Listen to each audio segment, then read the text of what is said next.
Nous invoquons la présence du Saint-Esprit ce matin. Nous sommes le jour de la Pentecôte. Nous voulons que l'Esprit nous touche, qu'il nous visite, qu'il nous renouvelle, que l'Esprit nous bénisse abondamment, que sa présence nous console, que sa présence nous fortifie. Alléluia. Cet Esprit, tu es mon consolateur. Console nos cœurs, manifeste ta gloire.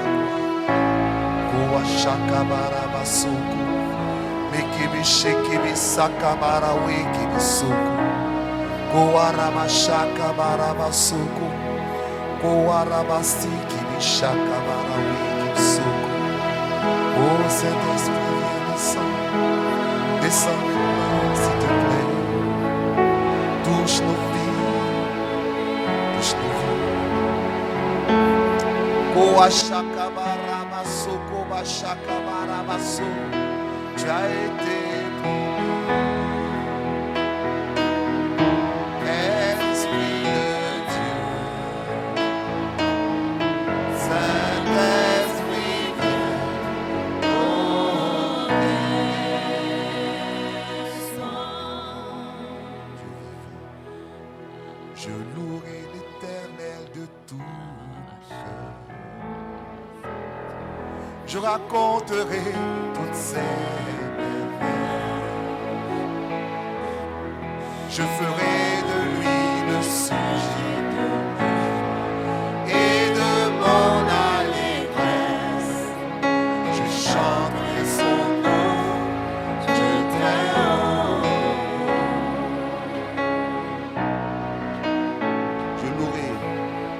Je louerai l'Éternel de tout mon cœur. Je raconterai toutes ces merveilles.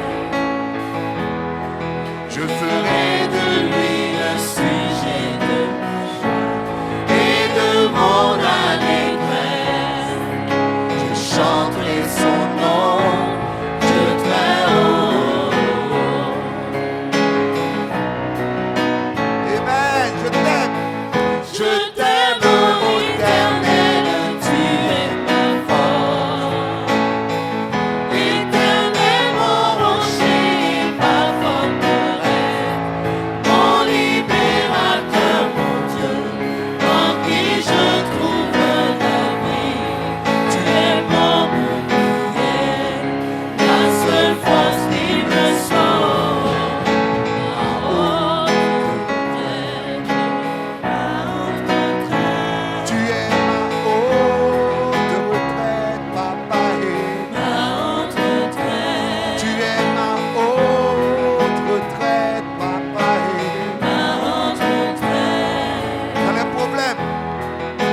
sauver, Yahweh. Ce matin, je viens t'adorer, Seigneur. Mon Dieu.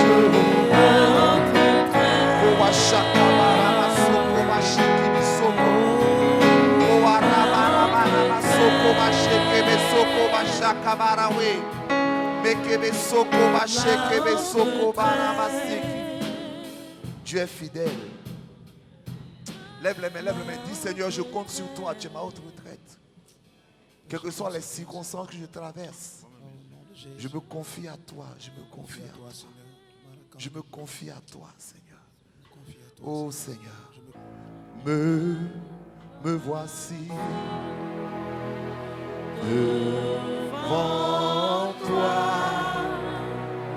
Ma vie est entre tes mains. Je veux voir.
Dieu ce matin.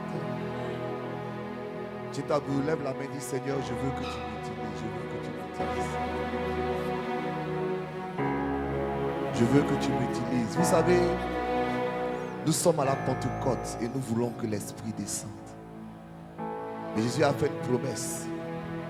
Il dit, vous recevrez une puissance quand le Saint-Esprit surviendra sur vous et vous serez mes témoins. Le mot témoin est un mot qui est fort. Il est connecté au mot martyr. Vous serez mes martyrs. Dieu ne va pas mais que vous soyez tous tués ou bien qu'on vous décapite. N'est-ce pas? Mais c'est ton payer ce prix-là. Mais ça veut dire que vous serez mes martyrs. Ça veut dire que vous serez prêts à tout abandonner pour témoigner de moi. À payer le prix pour témoigner de moi. Vous serez mes martyrs. Depuis ce matin, l'Esprit de Dieu nous interroge. Est-ce que nous sommes en train de témoigner? Est-ce que nous sommes en train de témoigner ou bien nous sommes de cette nouvelle génération qui veut l'onction de l'Esprit pour lui? Amen. Le livre de Proverbes nous dit que personne ne peut garder le feu en son sein sans brûler son vêtement. Donc le feu qui est gardé en notre sein, ça nous brûle. Le vêtement, c'est l'identité. Alléluia. L'église perd son identité parce que le feu est resté en nous. Vous voyez, quand nous avons l'onction, nous l'utilisons pour peut-être nous montrer, pour montrer que Dieu est avec nous. Mais Dieu a besoin de quelqu'un qui va dire, je me livre totalement. Jésus, je me livre totalement. Tu peux m'utiliser totalement. Oh Jésus, je me livre totalement. Tu peux m'utiliser. Cet esprit, c'est ton moment maintenant. Nous sommes là pour te célébrer. Nous sommes là pour t'exalter. Nous sommes là pour te connaître et t'expérimenter. Fais descendre ta grâce sur nos vies, inclus la mienne, au nom de Jésus. Amen. Apporte une acclamation au Saint-Esprit, s'il te plaît.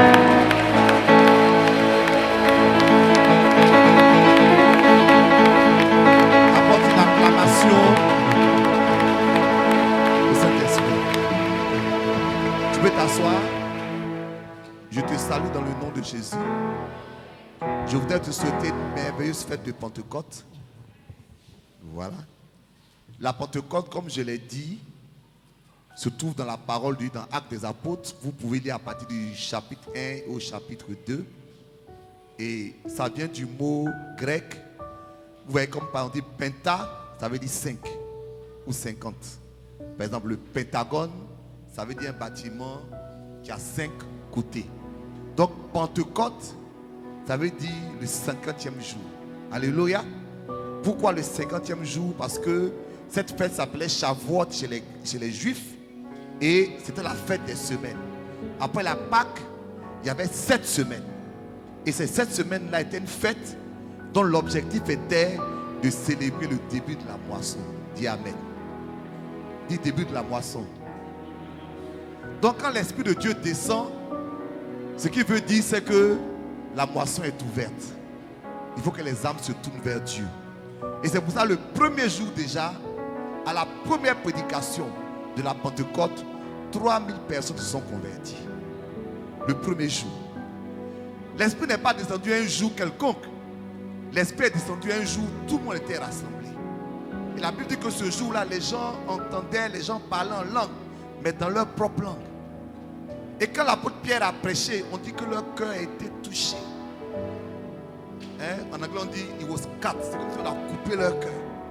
Et vous savez, au lieu que Pierre fasse un appel, c'est les gens qui ont fait appel à Pierre. Quand la Bible de prêcher dit, dis-nous, qu'est-ce qu'on doit faire pour être sauvé? Alléluia. Il n'a pas dit, venez être sauvé, comment on fait la Bible?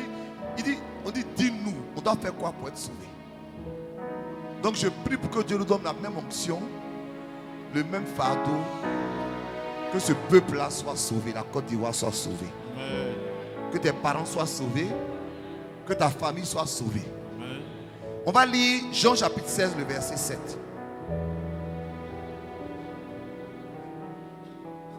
Jean 16, 7. Aujourd'hui, je veux qu'on prie pour recevoir l'onction, la visitation du Saint-Esprit. Dis visitation. Je ne te sens pas ce matin. Dis visitation. Voilà. Et je vais prêcher et mon thème c'est les 7 bénéfices ou encore les 7 avantages de la visitation de l'Esprit. Les 7 avantages de la visitation de l'Esprit.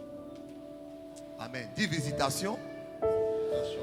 Donc les 7 avantages de la visitation de l'Esprit, ou tu peux dire aussi les 7 avantages de l'onction de l'Esprit. Tu choisis un de ces deux thèmes. Jean chapitre 16, le verset 7. Qui peut nous lire cela? Oui. Je vous dis la vérité. Il est avantageux pour vous que je m'en aille. Car si je ne m'en vais pas, le consolateur ne viendra pas vers vous. Mais si je m'en vais, je l'enverrai. Amen. Amen. Ce que Jésus dit ici là, c'est tellement profond. Parce que les disciples ont marché avec Jésus pendant 3 ans et demi. Jésus a pris soin d'eux quand ils avaient des besoins de santé. Amen. Lorsque la belle-mère de Pierre est tombée malade, Jésus est parti la guérir. Jésus a pris soin d'eux quand ils avaient des besoins matériels. Quand il n'y avait pas à manger, Jésus a multiplié le pain et le poisson. Jésus a pris soin d'eux pour leurs besoins spirituels. Jésus leur a appris à prier. Alléluia. Ils ont dit à Jésus, apprends-nous à prier. Donc avec Jésus, tous les besoins qu'ils avaient ont été satisfaits. Donc Jésus était pour eux la totalité de ce que Dieu pouvait faire dans leur vie. Dis Amen. Et voilà que Jésus leur dit que j'étais avec vous là, c'est bien. Mais il est encore plus avantageux pour vous que je parte. Sous-entendu, celui qui va venir là, il va faire mieux que moi. C'est pourquoi il appelle un autre consolateur. Le mot autre là, à sa place, ce qu'il veut dire c'est qu'un consolateur comme moi j'ai été pour vous. Un autre consolateur. Et le mot consolateur, c'est le mot grec parakletos. Il y a pas parakletos. Para, ça veut dire à côté. Et puis kletos vient du mot kaleo, ça veut dire appeler. Donc celui que j'appelle à côté de moi. En d'autres termes, quand je suis dans une situation difficile, je dois chercher un gars pour m'aider. C'est ça le paraclet. Et c'est pour ça qu'on dit avocat. Ça veut dire que quand je vais à la cour et qu'on veut me condamner, que je ne sais pas parler, il faut que j'appelle un paraclet. Quelqu'un qui va parler à ma place. Quand on appelle aussi le consolateur, quand je suis dans une difficulté, que j'ai besoin de quelqu'un pour m'aider, j'appelle le paraclet. On l'appelle aussi l'aide. Donc tous ces mots-là ont été traduits pour traduire le mot paraclet. L'Esprit de Dieu est là pour nous aider, pour nous soutenir et pour nous bénir. Donc Jésus dit, c'est avantageux. C'est un peu compliqué ce qu'il dit là. Il dit amen, amen. Parce que je vais aller plus loin. Chacun de nous, nous aurions aimé vivre au temps de Jésus. Et si je marchais avec Jésus, si je causais avec Jésus. Mais Jésus lui-même dit qu'il est plus avantageux qu'il parte et que l'Esprit de Dieu vienne. Il faut dire amen. Amen. Donc aujourd'hui, nous sommes plus avantagés que les apôtres. Yeah. C'est ce que ça veut dire. Nous sommes plus avantagés que les apôtres. C'est parce que nous ne comprenons pas notre avantage d'avoir le Saint-Esprit. Et ce matin, je veux vous donner 7 avantages d'avoir le Saint-Esprit. Dis amen. Amen. Avantage numéro 1. L'Esprit va t'aider à prier. Amen. Les disciples, avant que Jésus ne parte, que l'Esprit ne vienne, ils n'avaient pas le Saint-Esprit. Donc, ils avaient besoin qu'on leur enseigne des techniques de prière. Parce que s'il n'y a pas les techniques de prière, leur vie de prière ne peut pas aller devant. Amen. Aujourd'hui, tu n'as pas besoin de techniques de prière. Tu as besoin du Saint-Esprit. Amen. Amen. C'est pourquoi les gens qui encore récitent le Notre Père n'ont pas raison. Parce que ceux à qui on a appris le Notre Père n'avaient pas le Saint-Esprit. Ils avaient besoin d'une leçon de prière. Mais aujourd'hui, si tu as le Saint-Esprit, tu n'as pas besoin de réciter une prière. Parce que la Bible dit dans Romains 8, 26, de même, l'Esprit nous aide dans notre prière, car nous ne savons pas ce qu'il nous convient de demander dans nos prières. Mais l'Esprit lui-même intercède par des soupirs inexprimables. Est-ce que je peux répondre? Quand tu ne sais pas ce qu'il faut demander à Dieu, l'Esprit prie pour toi. Il prie à ta place. Et c'est pour ça, quand tu as l'onction de l'Esprit, ta vie de prière décolle. Quand un chrétien voit sa vie de prière en train d'être étouffée, en train d'être morte, c'est parce que l'onction de l'Esprit a diminué dans sa vie. Il n'y a pas d'autre explication. Quand tu n'as plus d'onction, tu n'as plus de feu. Quand tu n'as plus de feu, tu ne pries plus. Ta prière n'a plus de goût. Ta prière devient que le feu de l'Esprit soit dans ton cœur ce matin pour que ta vie de prière reprenne. Ta vie de prière, le feu pour prier. Donc, avantage numéro 1, c'est quoi? Je n'ai pas entendu. Jésus dit, il est avantageux que je parte parce que celui qui va venir va vous aider à prier.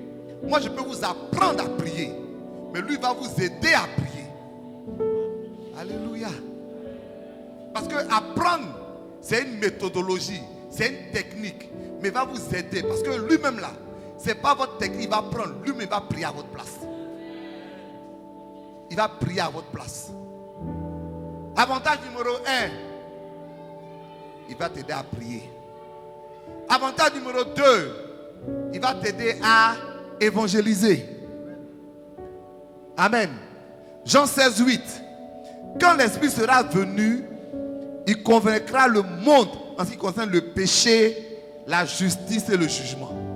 En d'autres termes, tu n'as même pas à parler beaucoup. L'Esprit de Dieu doit pouvoir convaincre les gens qu'ils ont besoin de Jésus. Il y a un homme qui s'appelle Charles Finney, qui était un agent du réveil. Et un jour, cet homme, il était dans la prière un jour. C'était un avocat qui avait du succès. Et dans la prière un jour, Dieu lui a dit, tu vas faire un choix aujourd'hui. Et il a prié toute la nuit. Et le matin, il a fait cette déclaration. Il dit, je ne vais défendre aucun autre cas maintenant que celui de Jésus-Christ. Et Dieu l'a oint spécialement. C'était un outil du réveil. Un jour, il est arrivé dans une usine. Et il marchait dans l'usine. Il n'a pas dit un seul mot. Il n'a pas prêché quoi que ce soit. Il y a une fois commencé à pleurer. Et puis ils ont tous commencé à pleurer.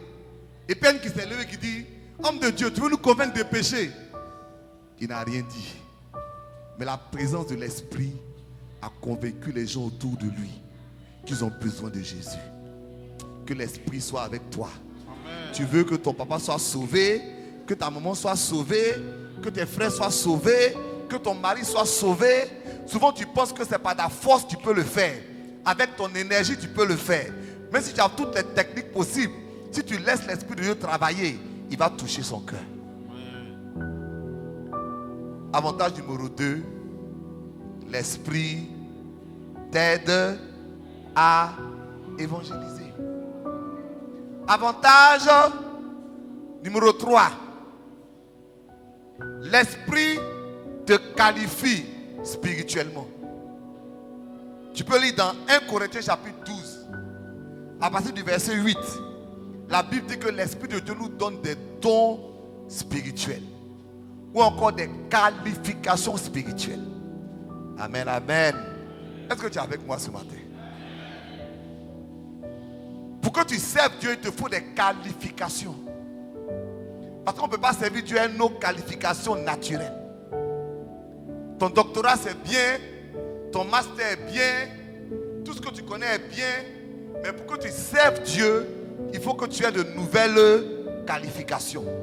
Et ces qualifications s'appellent les dons de l'Esprit. Il a donné à un le don de quoi?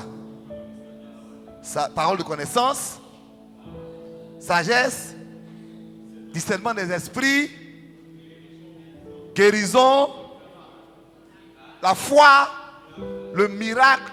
C'est des qualifications qui te permettent de servir Dieu.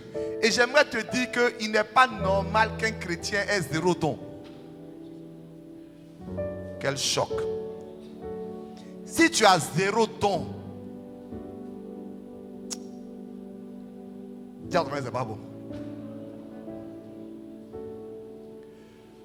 C'est pour ça tout à l'heure le dirigeant disait quelque chose.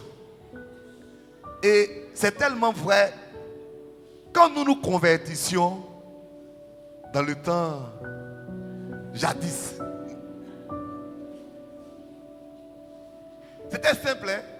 Quand on fait une évangélisation le samedi, par exemple le dimanche, où on demande aux gens de donner leur vie à Jésus, le mercredi, il y a un programme spécial du baptême du Saint-Esprit. On considère que tu ne vas pas être chrétien sans être rempli de l'Esprit. Amen. Donc ta décision de donner ta vie à Jésus, elle est suivie d'une décision d'être rempli du Saint-Esprit. Et cette décision du Saint-Esprit est tellement importante que tu peux t'asseoir là. C'est pas comme programme, nous on fait 2 minutes, on va à la maison, hein, on est là. C'est comme en prison. Peut-être que c'était un peu violent, mais c'était bon. Tu ne parles pas en langue, tu n'es pas rempli du Saint-Esprit, tu ne sors pas. Donc le pasteur, les responsables, on est tous là. On est là, devant la présence de Dieu.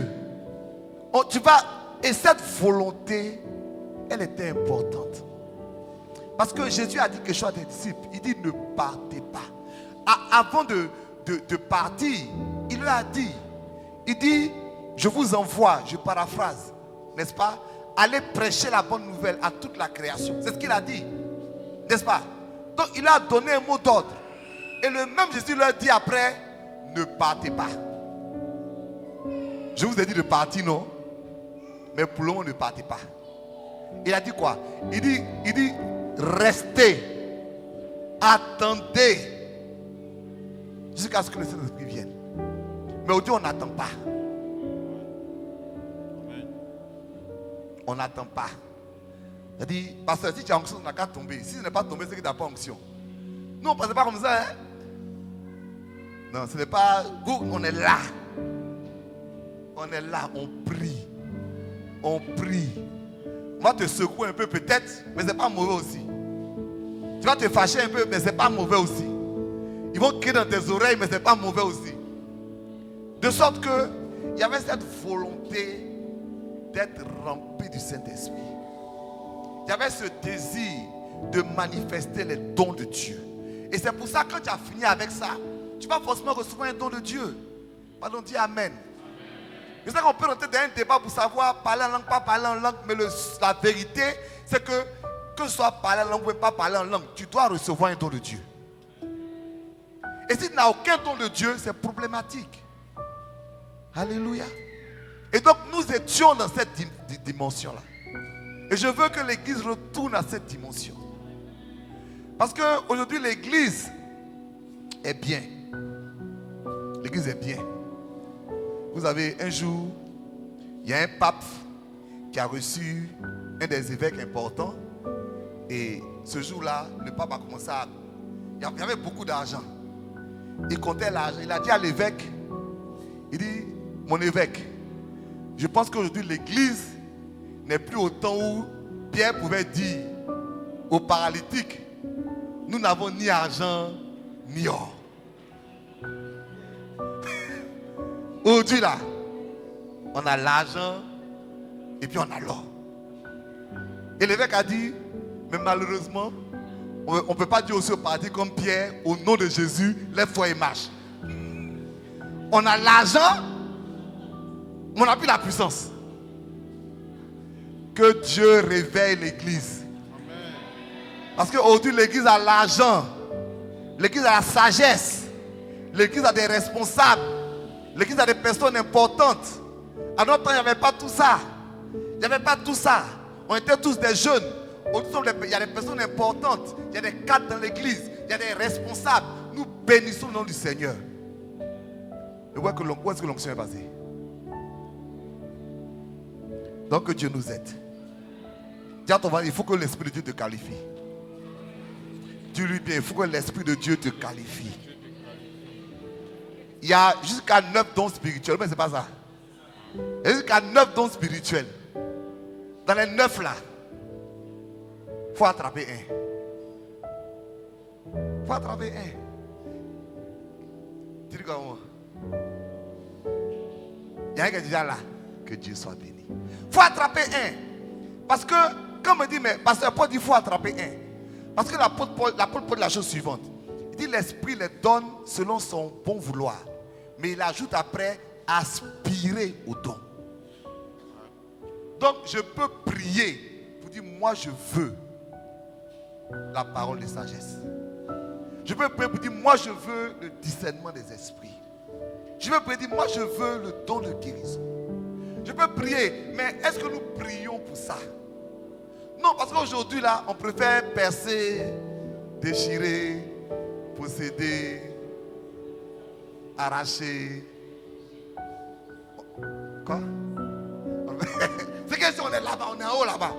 Encore une fois, je bénis Dieu pour ça. Dis Amen. Je bénis Dieu parce que Dieu bénit l'église. Dieu nous élève. Je suis tellement d'accord. Mais en même temps, que Dieu nous qualifie. Que Dieu nous qualifie. Que Dieu nous qualifie. Ayons, on dit, aspirer au don. Donc il y a un désir.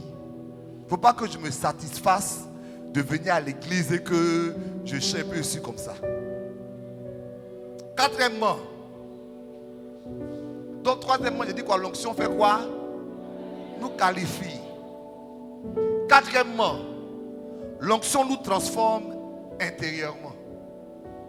Non seulement l'onction nous qualifie, mais l'onction nous transforme. Selon Galates chapitre 5, le verset 22. Alléluia.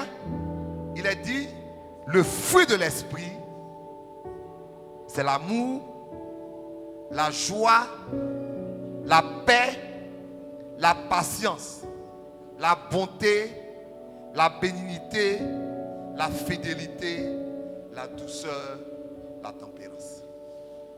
Vous remarquerez que Dieu est tellement un Dieu d'équilibre qu'il y a 9 fruits de l'esprit. Donc il y a 9 dons spirituels, il y a 9 fruits de l'esprit. Ça veut dire quoi? Ça fait référence au chandelier d'or.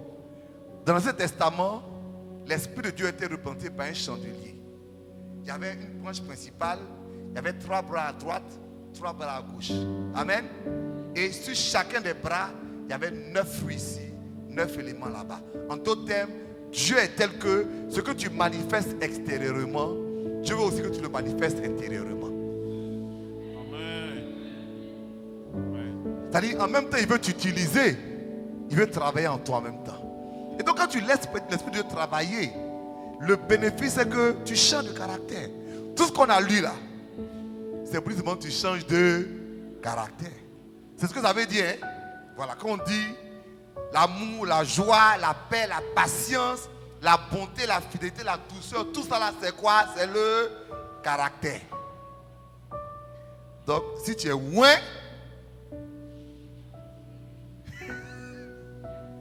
on doit te voir changer. Alléluia. On doit te voir devenir plus patient. Si tu es trop impatient, c'est que l'onction n'a pas bien marché. On doit te voir être moins coléreux. Si tu te fâches tout le temps, c'est que l'onction n'a pas bien marché. On doit te voir quoi? Plus doux, compatissant, même joyeux. Si tu es toujours triste, c'est que l'onction n'a pas bien marché. La paix. Si tu es toujours troublé, c'est que l'onction n'a pas bien marché. Que Dieu soit béni pour l'onction du Saint-Esprit, qui nous qualifie extérieurement et qui nous transforme intérieurement. 5e bénéfice maintenant. L'onction t'élève intellectuellement.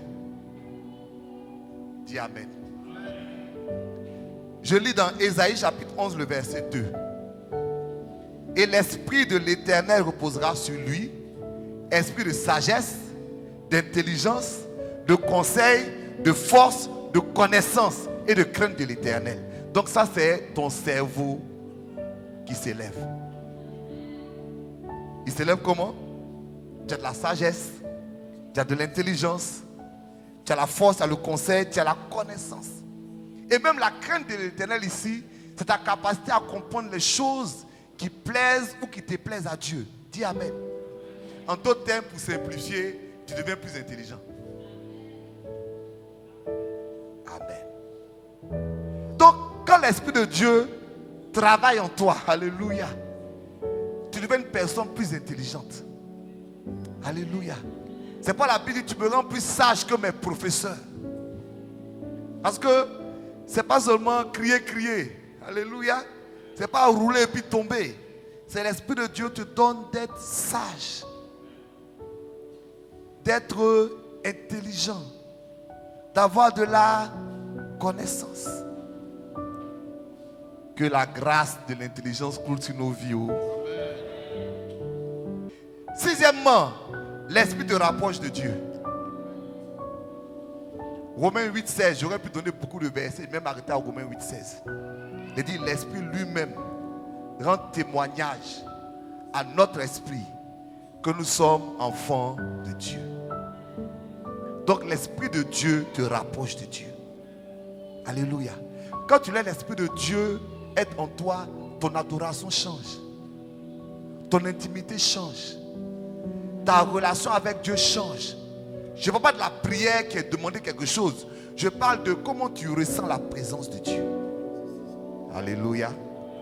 Quand tu es vide là, on n'a qu'à adorer n'importe comment, tu nous regardes comme ça. Qu'est-ce qu'eux là ils ont? Quel est leur problème? Mais quand tu es vidé par l'Esprit, alléluia, Il y a quelque chose qui brûle en toi. Quand on chante pour Dieu, quand on adore Dieu, même quand on parle de Dieu. Il y a quelque chose qui brûle en toi parce qu'il y a un feu en toi qui est le feu de l'esprit. C'est quoi? C'est le témoignage que l'esprit te rend que tu es un enfant de Dieu. C'est comme si tu entends parler de ton papa puis ton cœur, puis tu es fier. Parce que Dieu est ton Père. Que l'esprit nous donne d'être plus intime avec Dieu. Septièmement, l'onction combat tes ennemis. En d'autres termes, tu as besoin de l'onction pour le combat spirituel. Dis Amen. Vous savez, lorsqu'on parle des armes de l'esprit, les armes de l'esprit, justement, dans Ephésiens 6, 18, n'est-ce pas? On parle des armes de l'esprit. On dit les armes avec lesquelles nous ne sont pas. Donc elles sont comment? Non, si elles ne sont pas, elles sont comment? Elles sont spirituelles. Donc elles viennent de l'esprit. Alléluia. Et elles sont puissantes. Alléluia. Et donc quand il parle de l'âme de l'esprit, il termine en disant faites en tout temps par l'esprit des prières. Ça veut dire que tout ça là, c'est parce que tu as l'esprit de Dieu que ces âmes sont efficaces avec toi. Donc quand tu es dans le combat spirituel, je vais simplifier. Si l'esprit de Dieu est avec toi, on ne doit plus te poursuivre en rêve. Amen. Si l'esprit de Dieu est avec toi, tu ne dois plus avoir peur des sorciers. Il y a un certain nombre de choses que l'onction doit faire dans ta vie. Si elle ne le fait pas, c'est parce que l'onction n'est pas bien forte. Amen. L'onction n'est pas bien forte. Vous avez l'onction qu'elle a là, c'est... Quand un jour on a attrapé un sorcier, il venait dans l'église tous les jours. Il venait attaquer les gens. Finalement on l'a dévoilé. Et puis il est venu, il s'est mis lâché, il dit bon, il va expliquer comment ça se passe. Il dit qu'il vient à l'église comme ça là. Chaque chrétien a une flamme de feu sur sa tête. C'est l'onction, c'est la vie spirituelle qui est en lui. Donc lui, regarde. Il y a des gars, leur flamme est allumée. Il ne faut pas chercher par là où il y en a. Il cherche les gars.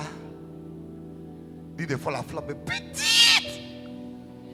Il a mis la flamme est éteinte. C'est elle là, il cherche. Mais il sait que eux là, il peut les moyens. Ce qu'on la femme allumée, il ne va même pas s'approcher d'eux parce que c'est un combat qu'il ne va pas gagner. À la réalité, si les gens te poursuivent beaucoup, le diable, il n'aime pas chercher par là. Il n'aime pas chercher par là. Quand l'onction est là, vrai, il laisse. Il laisse. On m'a rendu un témoignage sur l'enfant d'un serviteur de Dieu, d'une servante de Dieu. J'ai écouté la dernière fois. Elle était dans le monde. C'est même pas elle. Hein. C'est même pas, ça dit, c'est pas le pasteur lui-même, c'est son enfant. Mais la servante dit c'est son enfant. Donc elle était dans le monde et il y avait un concert de rock. Et après le concert, il y avait une cérémonie bizarre. Donc elle était contente parce qu'à chaque concert, on choisit 2 ou 3 personnes pour dire vous allez partir pour la cérémonie. Et comme elle était fond du groupe, chaque fois elle voulait être dedans. Mais on ne l'a jamais choisi. Un jour on l'a choisi. Mais avant d'entrer, il y a une femme qui est devant. Donc elle voulait rentrer, la femme dit toi tu ne peux pas rentrer. Elle dit mais pourquoi? C'est pas gars. Elle dit quand tu venais là, j'ai vu une amie derrière toi, tu ne peux pas rentrer et gâter notre affaire. Donc ça veut dire quoi? Ça veut dire que c'est même pas elle-même. Mais à cause de l'onction de ses parents, il y a une amie qui la suit. Donc toi-même là, si tu as l'onction quand tu te déplaces là, qui te suit? Il faut que ce soit une grande armée. Mais si personne ne te suit, c'est là que tu arrives au village, ils vont te fatiguer. Si on moment, quand tu arrives là, c'est eux qui sont inquiets. Peut-être tu as l'onction. Alléluia. Il y a ce que Ésaïe nous dit au chapitre 27, le verset 4. Il dit, il n'y a point en moi de colère. Mais si je trouve à combattre des ronces et des épines, je marcherai contre elles. Je vais les brûler tout ensemble. C'est-à-dire, en fait, je vais parler français terre à terre. Je ne cherche pas par là. Mais si tu mets sur mon chemin, des ronces et des épines, je vais te brûler. Brûler quoi? Le feu du Saint-Esprit. L'onction du Saint-Esprit. Église, il est temps que la peur change de camp. La peur doit changer de camp. C'est pas normal que c'est nous, on dit toujours non, on est attaqué, on est poursuivi, on est chassé, on est opprimé, on est comprimé. J'ai dit, il est temps que par l'onction du Saint-Esprit, nos ennemis voient le feu de Dieu. Nos ennemis voient la puissance de Dieu. 7 avantages de la visitation de l'Esprit dans ta vie. Quelqu'un dira qu'il y en a peut-être plus, mais je voulais donner 7 ce matin. Pourquoi? Pour que nous ayons ce désir ardent de rechercher l'Esprit. Amen. Dieu dit, invoquez-moi. Cherchez-moi. Mais est-ce que nous le cherchons? Nous voulons que ce soit un peu automatique. Ayons ce désir ardent d'être enflammés pour Dieu. Car quand l'Esprit va venir dans nos vies, c'est ça qui est avantageux. Ce n'est pas moi qui dis, c'est Jésus. Avantage numéro 1, on va mieux prier. Tu vas prier comme un véritable enfant de Dieu. Je te dis, tu vas mieux prier. Je ne parle même pas de la quantité de prière, je parle de la qualité de prière. Alléluia. Parce que souvent la prière devient pour nous un exercice. Quand il n'y a pas l'esprit, la prière est un exercice. Ce n'est pas mauvais. Mais la qualité de prière change. Parce que l'esprit t'enflamme. Si tu pries en langue, c'est encore mieux. Parce que l'apôtre Paul dit, je prie en langue plus que vous tous. Et même si tu ne peux pas prier en langue, prie par l'esprit. Demande l'esprit de te remplir les paroles, les mots. Et de pouvoir prier comme il se doit. Pour que Dieu t'exauce. Vous savez, ce que l'apôtre Paul, il dit parce que c'est l'esprit de Dieu. Il dit la chose suivante, parce que c'est l'esprit d'un homme qui connaît les désirs de l'homme. Donc c'est l'esprit de Dieu qui connaît les désirs de Dieu. Donc peut-être tu ne sais même pas, peut-être qu'il y a des choses qui vont t'arriver demain. Amen. Tu ne sais pas comment tu peux prier contre quelque chose ou bien quelque chose qui va t'arriver demain. Toi tu ne sais pas, mais l'esprit de Dieu le sait. Tu peux commencer à prier par l'esprit. Oh, tu es en train de prier pour un accident qui va t'attaquer demain. Mais Dieu te demande de prier déjà pour que Dieu donne la victoire. Mais comme tu pries par l'esprit, tu pries pour des situations que toi-même tu ignores, mais que l'esprit connaît. Et Dieu est prêt à t'exaucer. Recherchons l'esprit pour que nos vies de prière soient enflammées. Deuxièmement, recherchons l'esprit afin de pouvoir mieux évangéliser. Sans l'esprit, notre évangile va être sec. Ça va être sec. Il faut que les gens se tournent vers Dieu. Troisièmement, recherchons l'esprit pour que Dieu nous qualifie spirituellement. Dieu nous donne un ton particulier pour que nous soyons de meilleurs chrétiens. Quatrièmement, recherchons l'esprit pour que Dieu nous transforme intérieurement. Pour que notre personnalité, notre caractère soit changé. Cinquièmement, c'est ça non? Recherchons l'esprit pour que Dieu nous élève intellectuellement. La connaissance, la sagesse, l'intelligence. Sixièmement, recherchons l'esprit pour que Dieu nous rapproche de lui. Et septièmement, recherchons l'esprit pour que Dieu donne la victoire sur nos ennemis. Bien-aimés, cette raison, c'est pourquoi Jésus a dit, il est avantageux que cet avantage te soit transmis ce matin.